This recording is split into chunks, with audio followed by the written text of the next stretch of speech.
And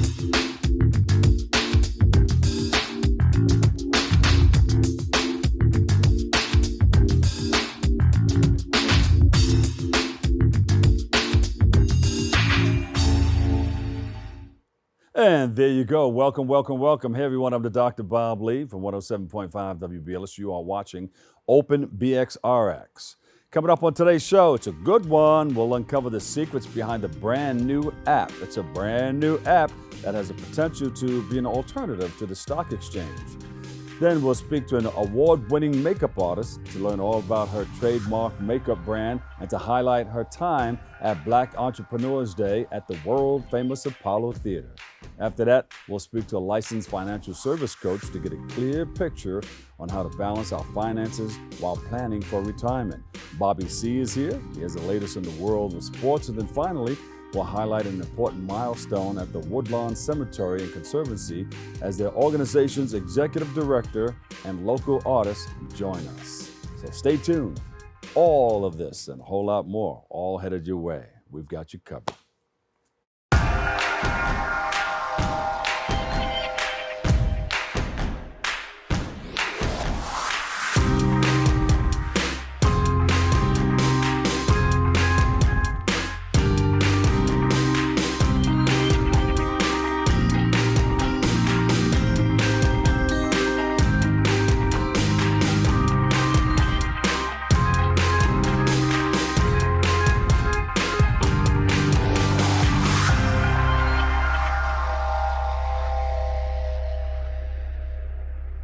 Hey everyone, I'm the Dr. Bob Lee, and you are watching Open. It's that live interactive program that brings the Bronx and New York City straight to your TV set. Stay connected to us through social media at BronxNet TV. Leading things off, our first guest is an entrepreneur and software engineer who is developing an app called Popularmentary. And he joins us to speak about the Popularmentary situation that he's dealing with. And it's going to become an alternative to the stock exchange, possibly, and a game changer for Black households. So please welcome to the show, Richard Bomberry. Richard, welcome. Hi there. Thanks for having me. Richard, this is big now. This is big. How did you start putting this all together? You know, because once we mention it, you know, it's definitely going to be a game changer. Yeah, I hope so. That's the goal. This sort of came from my personal experience, you know, as a Black man growing up I actually grew up in Brooklyn, East New York. Brooklyn's in the house, East New York. All right. Yeah. I lived in Brooklyn when it was still cool to live in Brooklyn, though. But you know, it wasn't a lot of economic mobility, or at least not from what I could see when I was growing up. Ultimately, you know, as an adult, I taught myself how to write software, and I was lucky enough to get some pretty amazing jobs at some, you know, big tech companies. And it wasn't until I got my first batch of RSUs as a software engineer, restricted stock units. First batch of what? Restricted stock units, which is basically a way for a tech company to you know, get new hires interested and keep them there. But it was my first exposure to the stock market, which is sort of the thing that was the catalyst for all of this. It led me to you know, ask the folks, you know, in my circle about their experience with the stock market and financial literacy, and I quickly learned that wasn't, you know, a component of my life experience and that of those around me.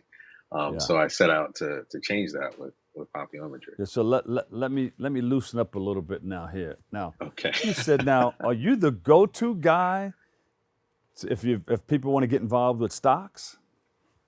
So I don't think that the existing the traditional markets are really for everyone. Yeah. I think that it's designed in such a way that it's prohibitive to a lot of people, and it causes a lot of people to sort of self-exclude themselves from the marketplace.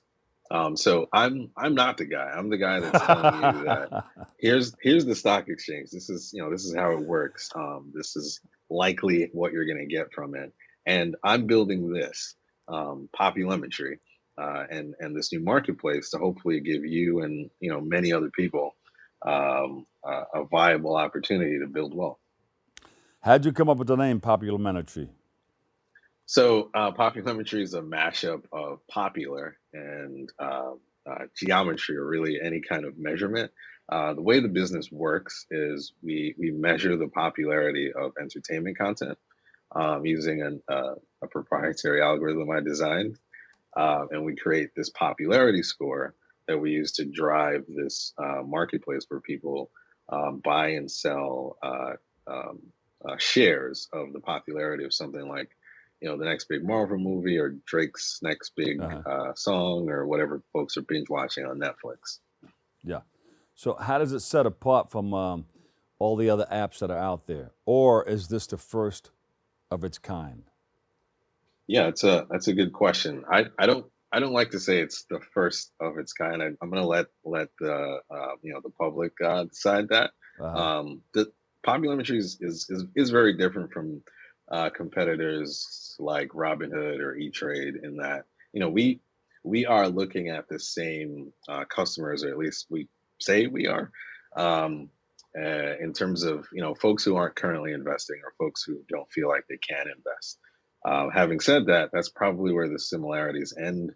What I'm trying to do is I'm trying to build a new regulated exchange, and then give people access to that marketplace, which is very different from other solutions that sort of make it easier by letting folks invest as they shop, or less expensive by letting folks invest for free using arguably questionable practices. All right. There you go. What should new users expect from Parliamentary? Parliamentary. Whoa, Popularmentary. It is so election I think days. It's right here. It's election days in the air. so folks can expect to they can expect an investment experience where they understand the underlying subject matter, and Yeah. that's the critical piece. I think some people, especially during the pandemic, some people tried a lot of different investment apps, and then as the world began to open back up, we saw people stop using those apps because it Yeah. was really just a distraction or a game for many of those people. Yeah. And I think the reason for that is because the underlying subject matter is something that people just don't feel connected to. So people will, once the app is available, people will download it and they'll see things that they have a connection to that are relatable to them. So, Yeah. the music they listen to, the TV shows, and the movies they watch, you intrinsically understand why these things are popular, and so you feel connected to Yeah. the subject matter. Hey, Rich, do you have all of this covered already, or are you still raising money for the development of this app? Yeah, so actually, I am still raising money. We're raising a seed fund, Yeah. our seed fund for the development of the app. In particular, though, we need, as I said, this is a regulated exchange, so there's a lot of work to do with the SEC and FINRA to make sure that we get the thumbs up from government regulators. Yeah. So that's really the first step.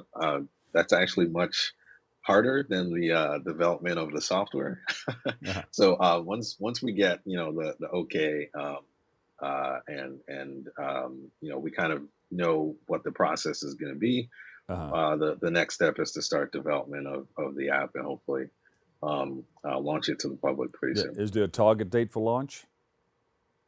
No, not yet. I don't want to put a hard date on the Yeah. target because, as you know, government moves at a glacial pace.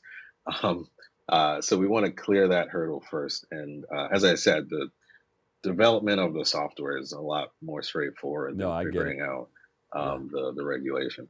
Yeah. Any upcoming events that are going to be taking place to lead up to it? So we are likely going to have some events.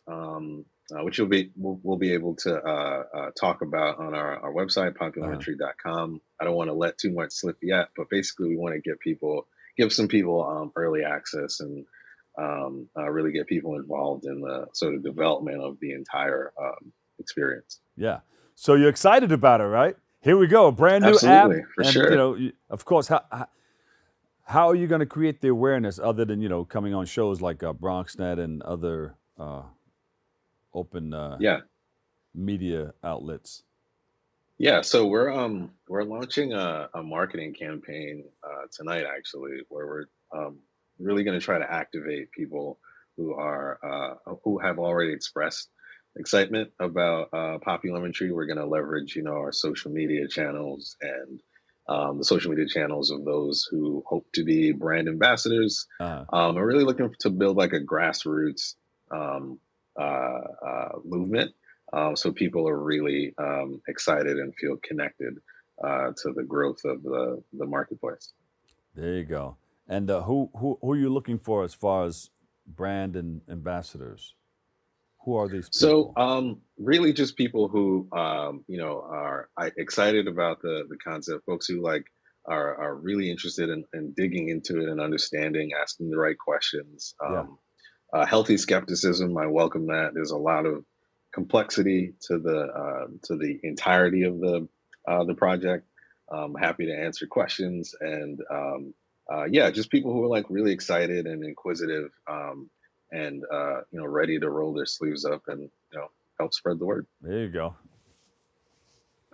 I'm ready to go. Hey, Rich, where can we go to find out more information about it? You have it on the website. You got the social media Yeah, activated and everything. yeah. You can go to popularmentary.com Uh huh. to find out more about the project. You can also find us on social media at Popularmentary on Instagram, at Popularmentary on Twitter. There you go, Rich. Thank you so much for joining us, and come back Thanks for having when me. it's launched, okay? And let us know about the Yeah, whole for sure, thing, and for and, sure, and we'll get us do. involved. Get us involved. Yeah, well, absolutely. And you said it now, so I'm into it. There you go. We appreciate you and thank you for joining us. And I'm sure we wish you all the luck and all the the praise in the world for what you're doing, because you're going to be helping people That's the financially. goal. That's the goal. Yeah. Financial literacy. That's all a part of it, right? Financial literacy, economic mobility. There you go. Rich, thank you. We appreciate you. Richard Bomberry, entrepreneur and software engineer. All right. We'll take a quick break right Thanks. here. I've got more Open coming your way next on Open.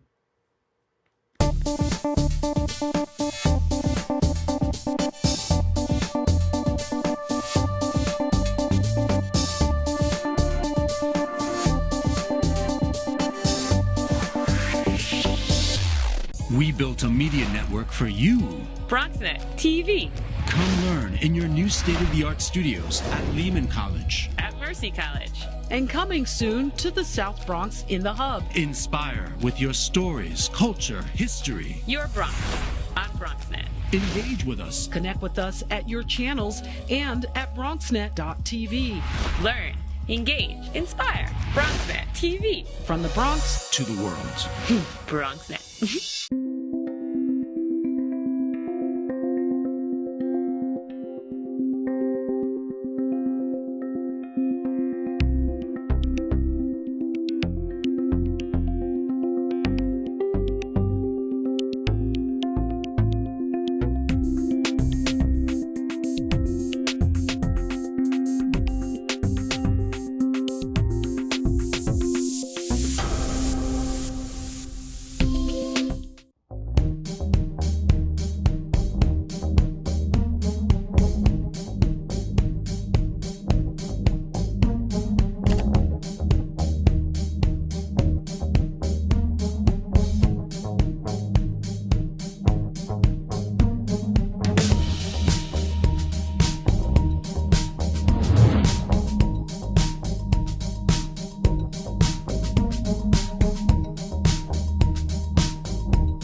And welcome back. Our next guest is an Atlanta-based two-time Emmy Award-winning makeup artist and the inventor of the makeup bullet. She has been featured in the prominent publications such as Hype Hair Magazine, Ebony, Allure, just to name a few. And she's hype. She's with us today to speak about her experience attending Black Entrepreneurs Day and to reflect on her journey into entrepreneurship. So please welcome to the show, Eva Jane Bunkley. Eva, welcome. Wow, thank you, Dr. Bob. That was an amazing introduction. The hype is in. The hype is in. So that's great. The publications that you're a part of, that you've been on. So people are following you, huh? Well, entrepreneurship is one of those journeys where, you have super high highs and sometimes the low times you just have to press through. So Yeah. it's been a long haul. So over my career, as Yeah. far as on the service-based side with makeup and now the product-based side. So you have a makeup bullet that you invented. How did that come about? Oh, So that's this it? is this is it. Oh, This is it. wow. Okay. It's a cosmetic sponge. It just fits on a finger and it allows you to blend your foundations, your powders, all over your face with ease. And Wait. So you can become a real serious makeup artist. You can put one on each finger. And you can use any finger you want, right? you can. I have a lot of people who like to pop it on their index finger, that being their dominant finger. But what I'll tell them is if you put it on your ring or your middle finger, then that way you can still have your dominant fingers to hold other things. So when Oh, you're I got you. Okay. Yeah, yeah. multitask. So that's what it allows for me, the ability to multitask, the ability to get through my beauty routine quickly, whether I'm working on myself or someone else while I'm on set. So that right there, that's my spoolie. I've been expanding my product line to include other products that help with that process. Those tools, mainly lots and lots of tools is what's in my line. That is my Wow. makeup set. It's a 4-piece set. It's a great for travel. When you're on the go, I'm always on the go. And my mantra is making beauty easier, getting women out of that makeup mirror quicker so they can get on to life. And that's my Eva Jane Uh-oh. eyelash safe. That's the eyelash safe right there. That saves you money right there. So you're Yeah. not ruining those lashes. They can get expensive. Yeah, I know. I see you got the different sizes in there too. And that's my mat. That is the Pretty Routine Organizer mat to keep your Uh-huh. beauty area clean and clear. It's made of silicone, so even when you travel with, say, your hot irons, your flat iron, your curling iron, you can wrap it up in there, and it's heat resistant and it protects. Oh, okay, yeah. So you don't want to, if you're on a Yeah, go, you don't want to wrap up a hot iron inside of that thing in there, and you put it in your that's bag, and now you smell. What is that? yeah. And then and on your vanity countertops, you don't want to get burns on those, so it protects your I've tops. seen some places like that. Exactly. You know what? I'm gonna leave that right there. I'm gonna leave that right there. I know that's right. But are you available? I mean, do people hire you to go out to different sites? Do you do movie sets, and can you do a set I like this? I primarily stay within television and other independent Yeah. films, that type of thing. I don't do long form, like weeks long movie sets. That kind of ties me up from my other entrepreneurial Yeah. endeavors. Yeah. But if they hire you for a movie set and they want you to come back, I mean, I got into a situation like that where they wanted me to come back the next day, but I had something. I didn't think they were going to call me back. It was that Shaft movie, Challenging. It flips you. the It jail can scene. it can be challenging. I mean, and I tell entrepreneurs kind of define what success means to you Yeah. ahead of time. Because once you start out on this journey, opportunities are going to come your way. And you have to have some type of filter to see does this fit in with my ideal life or lifestyle, or Yeah. is this something that I'll say no to? There are times that you're trying to feel things out and you'll say, you know what, let me take this opportunity and see where it leads because I kind of like this path, maybe where it'll go. So I think Yeah. early on, especially young entrepreneurs, when maybe you don't have as many responsibilities, Yeah. perhaps, you can kind of do that. But me, I'm a bit more settled. I'm a mom, I was running around this morning trying to get my son situated before this. So I know yeah, that's right. so being able to be flexible is important to me as an entrepreneur. Yeah. What piqued your interest to do something like this? Did you see To somebody talk, doing it, or see mom doing it, or somebody in your family? oh my goodness, it was I think just within me. My grandmother was a beautician.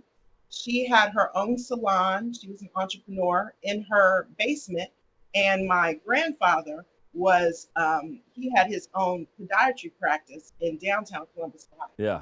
So they did that. By the time I came along, my grandfather passed shortly after I was born. Yeah. My grandmother was long since retired, and my mom had passed. So I was just raised and only and very independent, and always just had that beauty thing, that creative thing, just in me, just innately, naturally. Yeah. So I gravitated towards it. I majored in fashion. I thought that I was going to be in that side of it. So I did my internship in New York, in the big city, staying in the dorms at NYU, loved it. Whoa. Got out into the world when I started life in Atlanta as an adult, Uh, and makeup jobs were what I found. And I was like, I like makeup. And yeah. almost 3 years later, here I am still in the makeup industry. But wait a minute. You just you were involved in something very, very exciting at the world famous Apollo Theater Yes, Entrepreneurs Day. Talk about it. How was that yes. feel? How did that feel to you? Doors Day, curated by Damon John. And I was one of the grant recipients of Alibaba's Manifest grant. All right. So myself and another award Uh-huh. recipient, Matt Jones, we were up there with Meta World Peace and Damon and Alex Sai from Alibaba, and we were able to just talk about our entrepreneurial journey, me going through the patent process, the invention process, expanding my product line, and to be able to be on that stage at the Apollo. I mean, of course, I've seen it on TV, seeing the lucky tree stump, and just being able to like be there. There's nothing like it. I mean, it's world famous. It was a highlight, definitely a highlight in Yeah. my journey. Mhm. Beautiful. Now, did you put a lot of that artistic work on your website? Did you hook up that website so we can go in there and check it out and see what you're doing, You see what can you've been go up to, on, and see what's yes, coming you can up? go on thejanebeauty.com or themakeupbullet.com. Either one, it's the same site. It'll take you to the same place so you can see my product line. Also, if you're just a diehard Amazon shopper, I have a shop on Amazon as well where my products are sold. Um, I believe if you go on Amazon, my book, if you're like, Uh-oh. yep, I have a book, because people always ask me, they'll say, I have a product idea. And how do I start? And I'll say, you know what? I wrote a book, Innovative Beauty. It's about how I went from a thought to an actual physical, tangible product Uh-huh. that I own, that I have my own IP for, and how to protect yourself. Because so many people, they mess up with their beginning. They just launch out, they start talking about what they want to do, and they don't secure all of the things that they That's should have as far as groundwork. that's beautiful. That's beautiful. Beautiful. Innovative beauty. Give me give me that website one more time. Well, you can go to evajanebeauty.com. My book is also, it's on Amazon. I think I need to renew it on my site, but you can get it through Amazon. It's listed there. All right. All of my products, either place, you can go and check out my product line. All of it, all of them are, if you don't have somebody like me in your life, it makes it easier for you to get through your routine. We appreciate you, and you're always welcome to come back. My house is your house, and vice versa, right? Yeah. Dr. Bob, yes, Thank you you can come so sit on much. my family sofa. Thank you. All right, I got you. Eva Jane Bunkley, makeup artist and inventor. Yes. Thank you so Yes. much. All right, we're going to take a quick break right here. We'll come back and give you a whole lot more. Thank you, Eva.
Welcome. Welcome back. Our next guest is a best-selling author.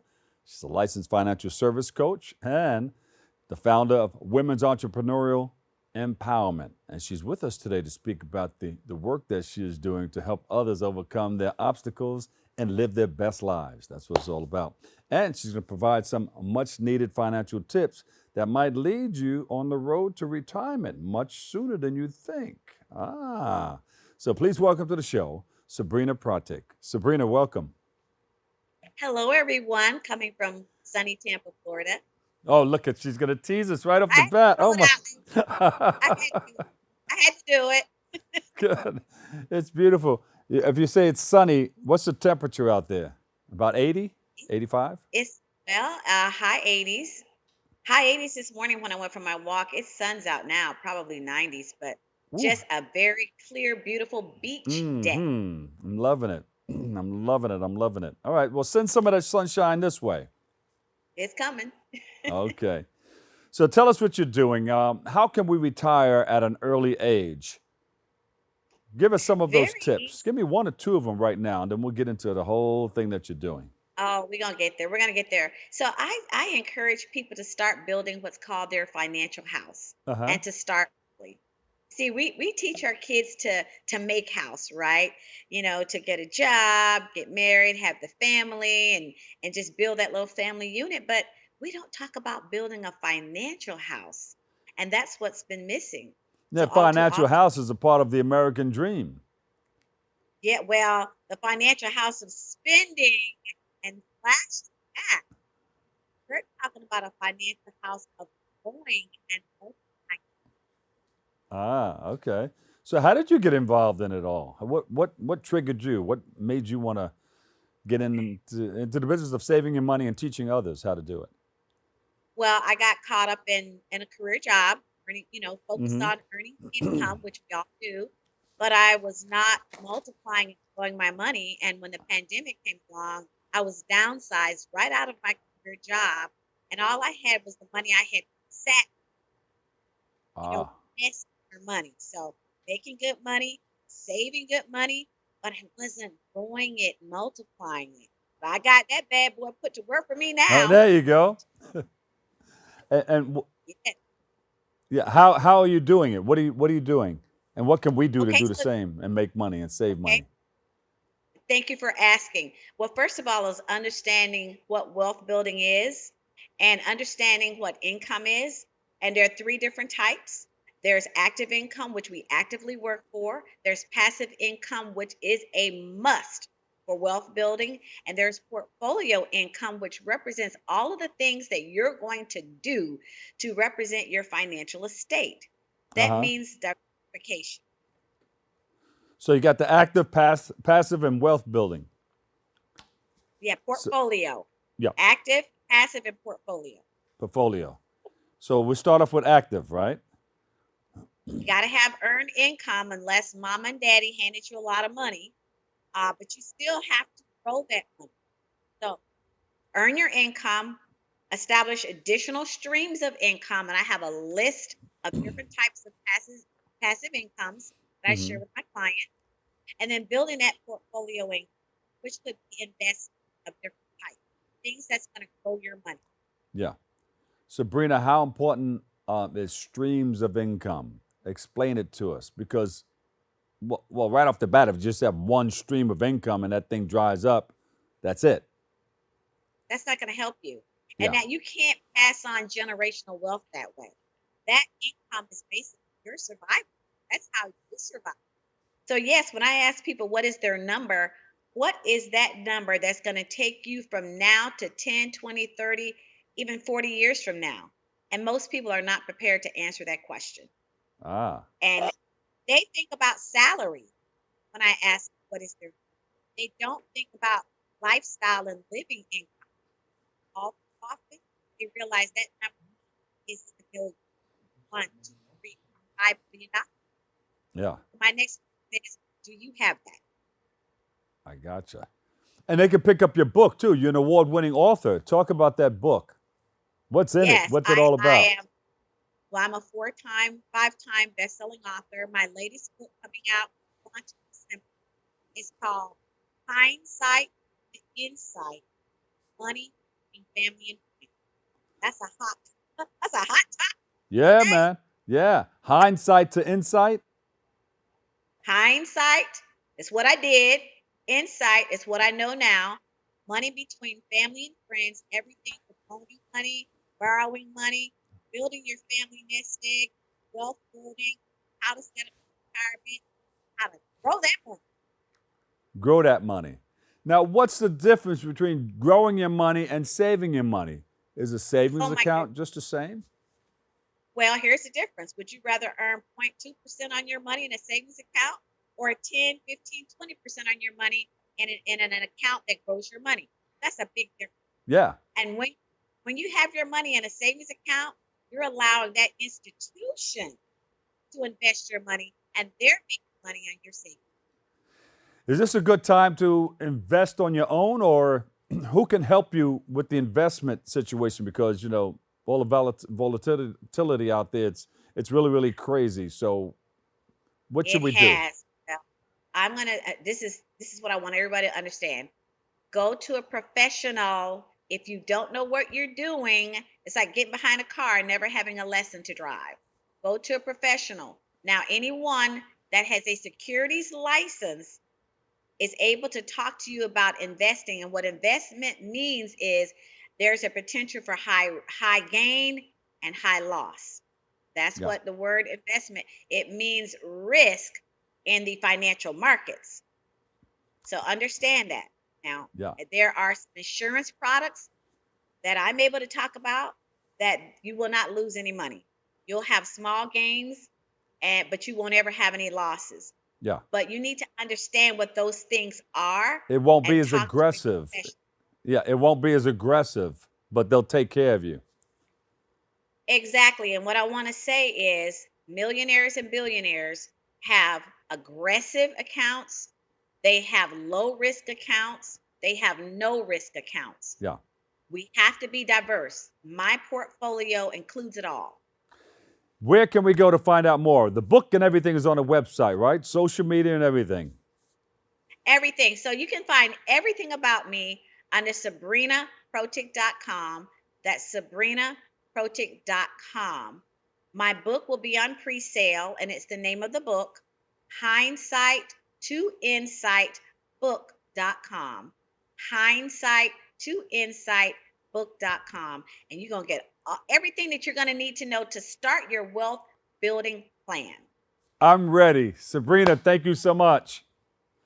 You're welcome. Sabrina Protic, licensed financial services coach and author. Thank you. We appreciate you.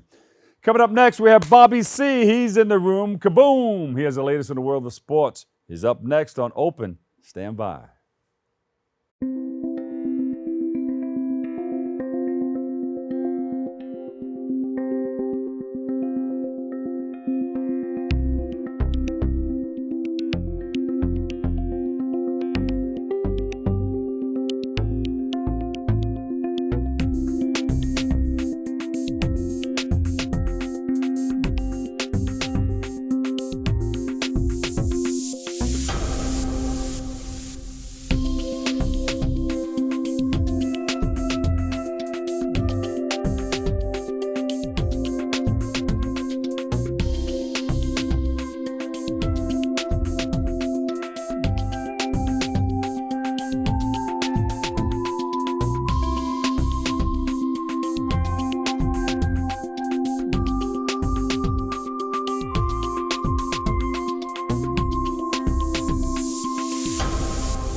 Hey there, sports fans. Been a little bit of a slow start for the mega talented New York Rangers on the ice.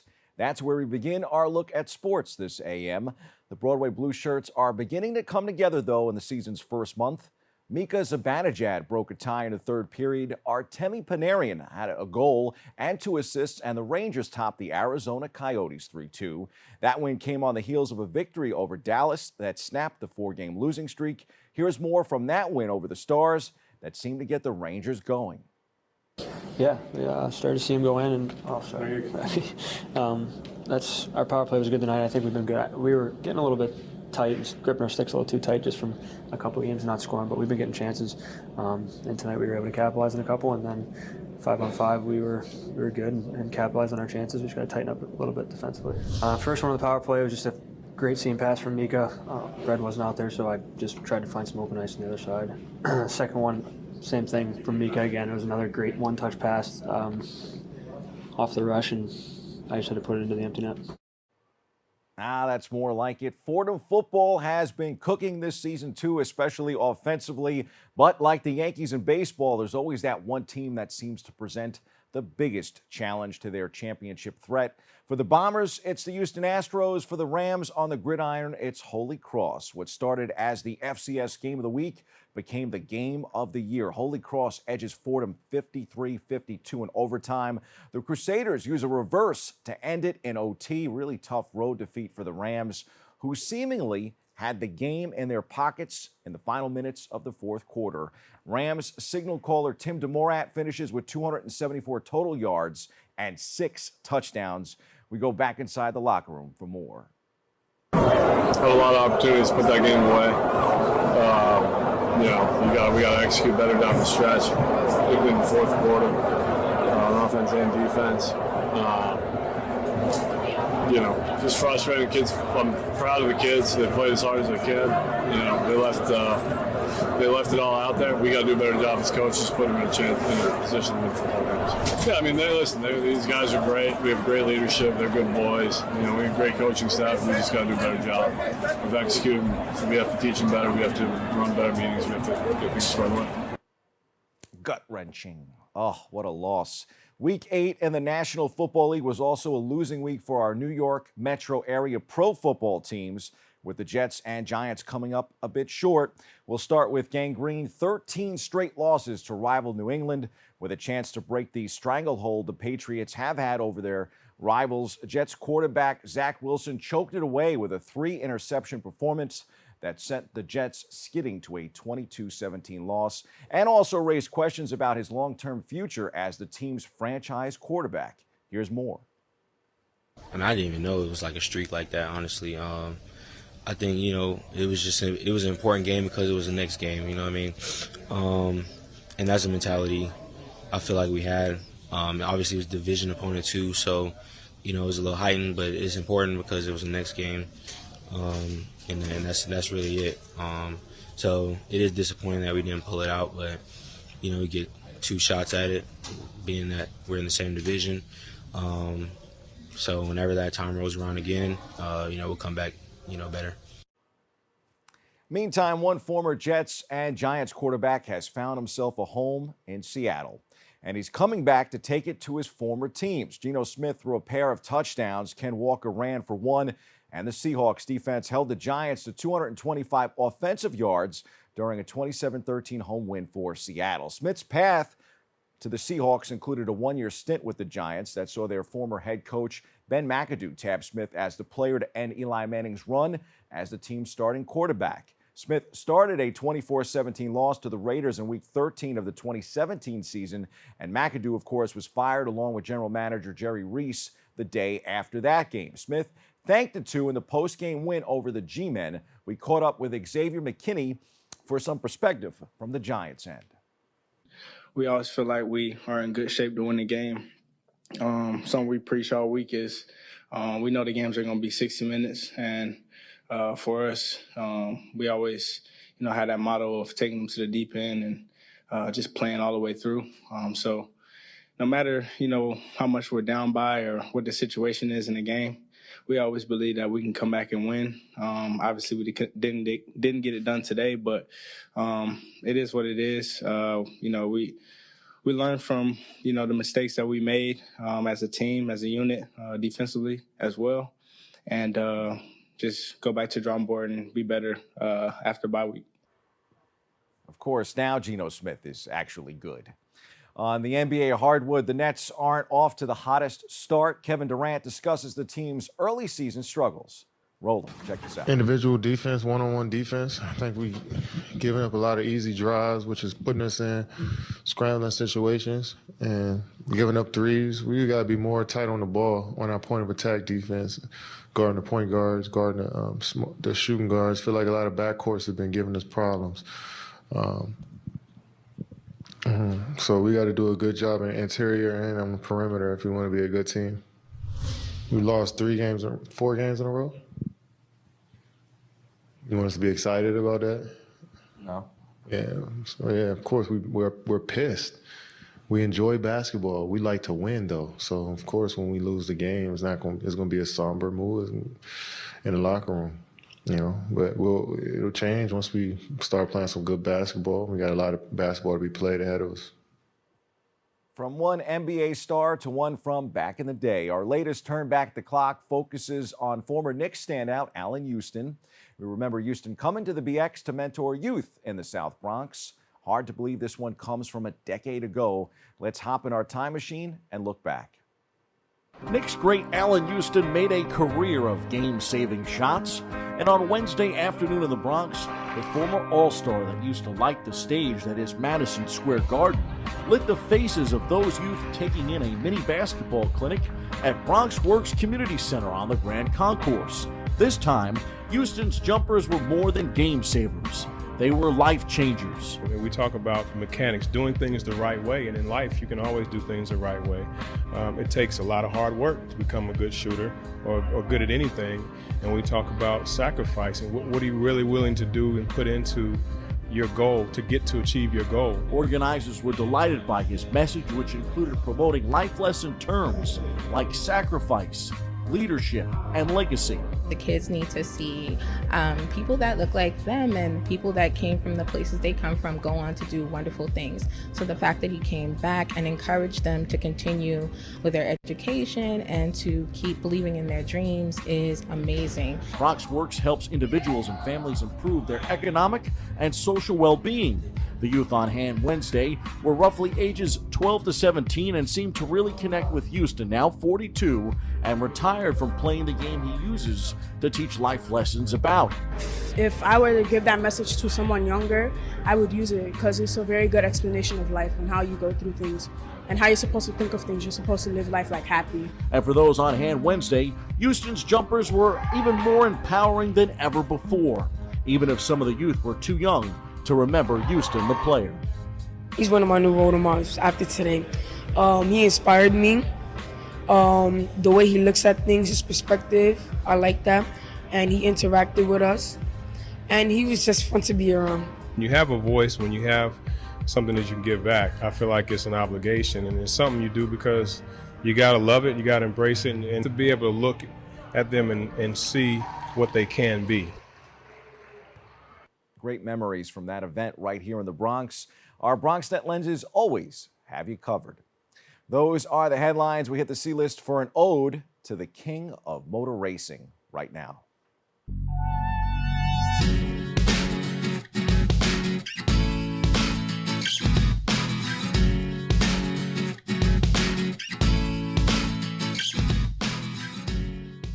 Record-breaking Max Verstappen already is a Formula One great at 25 years old. Verstappen's incredible F1 season got better with a record-breaking victory at the Mexico Grand Prix. He had already wrapped up a points title. Now he breaks the record for the most wins in a single season with his 14th in Mexico City. F1 legend Michael Schumacher and Sebastian Vettel previously held the top mark with 13 wins in a single season. Schumacher set the mark in 2004 and Vettel tied it in 2013. His first season of total dominance has come at the relatively young age of 25 and follows a controversial first championship last season. Max silences the doubters this season with a campaign for the ages to become a double world champion. Like in other sports, it's hard to compare different eras. Despite that, I will say this: Max has impressively won races from lowly grid positions, something Vettel and Schumacher rarely did back then. Vettel won all of his 13 races in 2013 from the front row of the grid, while Schumacher won 11 of his 13 from the first 2 grid positions. Verstappen, however, has won 6 of his 14 from grid positions outside of the top 2, and 2 of those were from way back in 10th and in 14th on the grid in Hungary and Belgium. And if that's not cool enough, we just showed it. That pic of Max as a child with Schumacher seals it for me. There it is again. Max's father was an F1 driver. Seems like he was destined for greatness from the very start. That little kid just broke Schumacher's record. I'm not crying. You are. That's your look at sports. I'm Bobby C.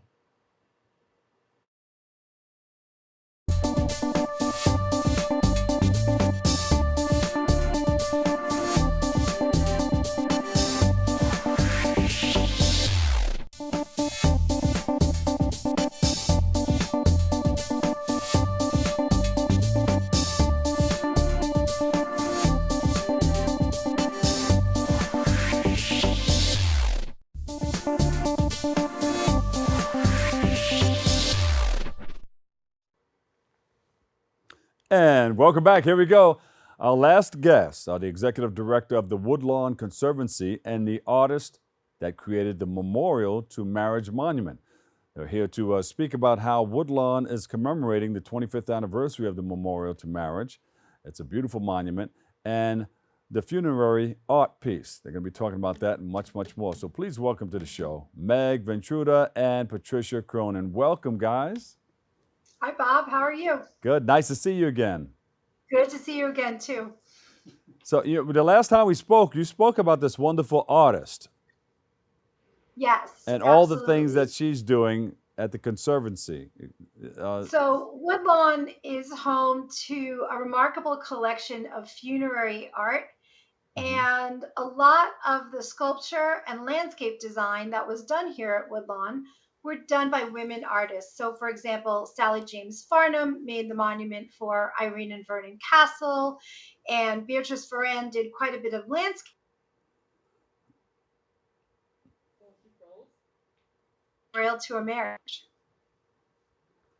Quite a bit of what? Say that again? Quite a bit of funerary art that's here at Woodlawn. Okay. And much of this art were made by female artists and female sculptors. And so it's great that we're celebrating the work of Patricia Cronin with her Memorial to a Marriage sculpture. Patricia, we've been talking about you for a while now. Thank you for all that you do. Thank you very much for having me. It's really an honor. How did you get involved with the Conservancy? Well, a little over 20 years ago, I was on a Beautiful Women of Woodlawn walking tour that Susan Olson, the then director of the Conservancy, was giving. And I'd never been to Woodlawn. My father grew up in the Bronx, but I'd just never been there. And I saw all these beautiful mausoleums and sculptures, and I was completely blown away. And I, at that time, was working on this sculpture. And I thought, since I was designing it as a funerary, sculpture inspired by 19th century American art, I thought Woodlawn would be the perfect home. And it was just nice to go back to the borough where my father grew up. And also my then partner, who's depicted here in the sculpture, my now wife, her mother and grandmother grew up in the Bronx. So it was really nice that we know our final resting place is going to come full circle for both the Cass family and the Cronin family. Yeah, wow. What's the significance of the Cronin Memorial to Marriage Monument? There's a lot of art in the cemetery, like you mentioned before, but what's the significance of that one? Well, 20 years ago, when same-sex marriage was illegal, and there were also very few, almost none, of specific women honored in public monuments or LGBTQ plus persons honored in monuments, I thought, I just wanted to do something about it. I thought it was, just my legal situation was untenable. And civically, when I walk around public squares and parks, all I saw were, old men from a really long time ago that a lot of us didn't even know who they were. And I thought, the role of monuments in our culture is to inspire us to be our best selves, every day. And so I decided there would be these two specific women, Deborah and myself, we're both artists, and we would be, also LGBT and, women in this monumental form, on view through eternity. On our burial plot. I actually bought the plot on a pre-need basis, is what they call it, and it took me 3 years to pay it off. And now I know for eternity that's where the sculpture will live. So Meg, people can call her and say, hey, I want some art done because I want to set it up for when I'm no longer here. How does that work? Absolutely. And one of the great things about Woodlawn is the monumentation here. While it is aesthetically beautiful, there is some opportunity for some personalized monumentation, some personalized memorials. And you can see that in the different designs of the different mausoleums and the different headstones at the cemetery. So it's really fantastic that Woodlawn allows some individuality and a little bit of artistic beauty in the monuments here at Woodlawn. That's beautiful. Wow. And Patricia, can you maybe add like a holographic type of thing to it, where if you come to visit me and I'm no longer here, I can say hello, greetings. That would be different, right? But that would be very. We could do a hologram or virtual reality or just an little audio story. I think that's a wonderful idea, Bob. I was at a fundraiser and they had a hologram, and so my mind just started, going. The light bulbs were popping all over the place. But yeah, a hologram. I think in that's your piece a great of work. Am I going too far out? I don't know. No, you're right on target. And in fact, the first virtual reality LGBT museum is built around Memorial to a Marriage. Yeah. It is the centerpiece of the museum. So, we're going into the 21st, 22nd century with all this new technology. So I think your hologram suggestion is on spot on. All right, I want 10%. You got it. All right, there you go. Now, Meg, you're a history geek and a museum nerd, and you know everything about everything. So, Patricia, you're in good hands. So, anything else coming up that we should know about?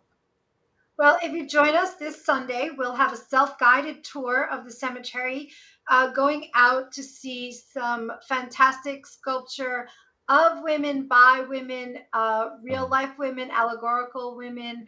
And we also have a few tree tours happening at the cemetery. And the first weekend in December, we'll do our very popular Illuminated Angels tour, where we light up the cemetery at night and a trolley takes everyone through the cemetery. So at Woodlawn, we like to say we're more than a cemetery. We are a place for history, art, culture, memorialization, and all of that in one great spot in the Bronx. Yeah. For me, it's the first of its kind. I mean, we always thought a cemetery was just a cemetery where you go and you're quiet, and you're just gonna go visit, loved ones. But this is a whole new thing. Not only for me. I mean, we started talking about this a few years back, but for a lot of people, this is new. This is brand new. It is. How can they How can they find out more about what you're doing? Great. Oh, you can visit our website, which is woodlawn.org. Very simple, woodlawn.org. And all of our tours and upcoming programs are listed on our website. And we're open every day for visitors, 8:30 a.m. to 4:30 p.m. Our security guards will give you a great guide map, and folks can walk around on their own too. Yeah. How much more time do we have left? I want to ask one more question. Okay, 3 minutes. Patricia, are you working on anything else that we should know about? Because, there's those hidden secrets you didn't let us know yet, but can we be the first to know? Yes, well, I can share that I'm working on a series, and I can do a sneak peek behind me. There are these large Aphrodite combine paintings, still So it's still, very much about statuary and sculpture and history, but again, updating it with contemporary content so that we can, kind of use the past to think about the present and try to imagine a way forward. Yeah. Wow. This is great. So everything right there, we can see everything that you're doing on the website. And are you dealing with social media also? Oh, yes. I'm on Instagram, Twitter. I'm still on the fence about staying on Twitter. We'll see. But Instagram I am on, and Facebook, yes. Yes. Under Patricia Cronin. And Meg? Cemetery is on Instagram and Facebook and Twitter, primarily Instagram and Facebook as well, where most of our content is. Great imagery of the cemetery can always be found at Woodlawn Sem on our Instagram page. Meg, thank you for all the great work that you're doing there. Patricia, you too. We appreciate Thank you you. guys so much. Thank you so much. All right. Thanks, Bob. Listen, I have about a minute. You want to share anything that I didn't ask about? I just think now is a fantastic time to come visit Woodlawn. Our trees are in all of their great fall foliage. In addition to being a historic site, we are a national arboretum as well. And it's just a great time to really see all of the beautiful monumentation, including Patricia's sculpture, in a great fall setting. Beautiful. And I would just add, Woodlawn is a gem. In all of the United States, it is a gem. It's a piece of American history. Whether you're interested in jazz, Celia Cruz, all the entertainers and writers and politicians, it's a place for everyone. It is completely inclusive. Madam C.J. Walker, Herman Melville, Elizabeth Cady Stanton. They've just got Duke Ellington, Miles Davis. It's really such a special place. And I just encourage everyone to, visit as often as you can. You'll learn something every time. Thank you guys so much. Meg Ventruda, Executive Director of the Woodlawn Conservancy, and Patricia Cronin, the Artist Memorial to Marriage Monument. Thank you guys so much for hanging out with us right here on BronxNet. Great. Thank you. And we'll see you soon. Congratulations with all the work that you're doing too. Thank you so much. All right, thank you for letting us share in this space and time with you. Once again, I'm the Dr. Bob Lee from 107.5 WBLS, and you're checking out BronxNet. Happy to be here. Happy that you're here, walking toe-to-toe, elbow to elbow, side by side with us every time we're on. You can join our host, Kevin Arlene, Darren Jaime, Rena Valentin, on Tuesday, Wednesday, and Friday for the new episodes of Open. For all of us here at BronxNet, have a great and enjoyable day, and always remember this. What you are is God's gift to you. What you make of yourself is your gift to God. So choose your choice. Let your choice control the chooser. And remember, whether you say you can or you can't, either way, you are right. So say you can, and you will. I'm the Doc Bob Lee. I'll see you over 107.5 WBLS. I love you all. Peace.